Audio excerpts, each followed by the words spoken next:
In this video, we'll examine some of the techniques that can be used to perform a successful zone inspection, whether it's a formal zone inspection or a routine daily walkthrough of your spaces. The techniques shown in this video represent only a few of the items that should be included in every zone inspection. Keep the end in mind.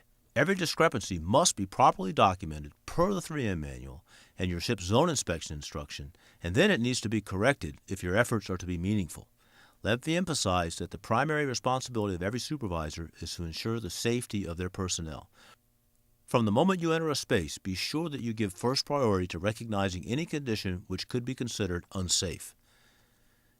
Okay, in discussing inspection techniques, let's start with some of the basics on inspecting any compartment, space, or weather deck on any ship. Let's go aboard and look at a few of the finer points of visually assessing spaces and equipment. In discussing techniques, let's start with some basics. The primary source of requirements for the proper care and maintenance of equipment in particular shipboard space is the PMS Maintenance Index page for that equipment and the supporting MRCs. In most cases, the information on the MRC is derived straight from the manufacturer's technical publications or NAVC technical manuals. That's one of the great things about PMS. Generally, you do not have to look through several technical manuals to figure out what maintenance has to be done on a given item.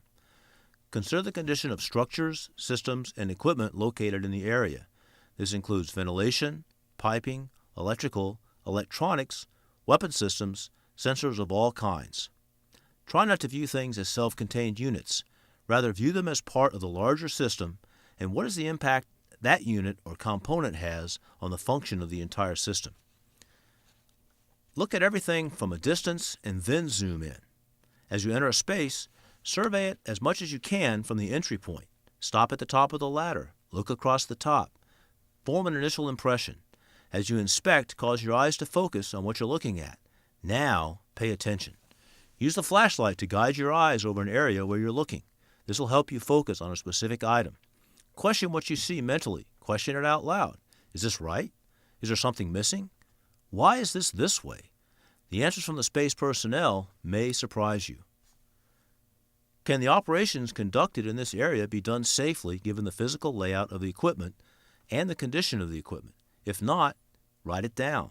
Appropriate safety measures should be identified for implementation in the meantime. Examine the overall state of preservation. NSTM Chapter 631 and Chapter 18 of the Joint Fleet Maintenance Manual provide great insight into this important area. This is becoming more and more technical these days. Technology and environmental protection laws have made preservation today much more complicated than simply scraping off rust and slapping on a few coats of paint. Sometimes the hardest thing in an inspection is to identify what is missing. Ghosts in paintwork on gauge boards, bulkheads, etc. are one clue. Empty spots on an otherwise cluttered gauge board or a bracket, a dead-ended cable, or a hanging piece of pipe are other signs that something is missing.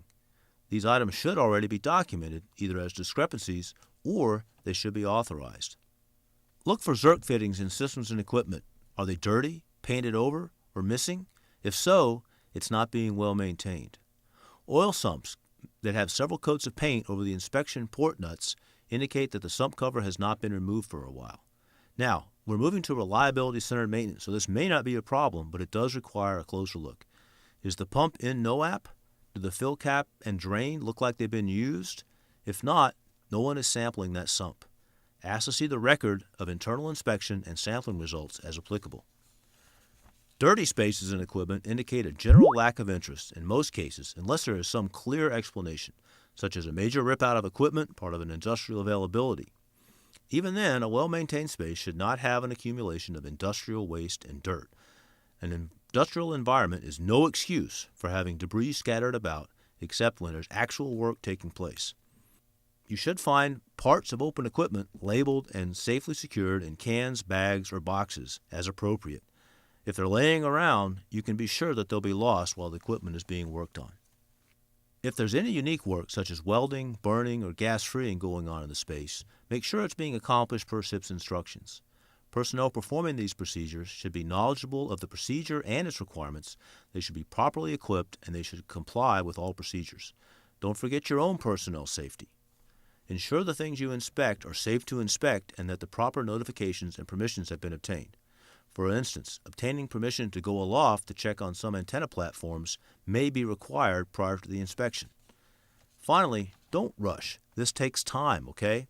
Personnel will work hard to reach the goals you set for them. They deserve your full attention to their efforts.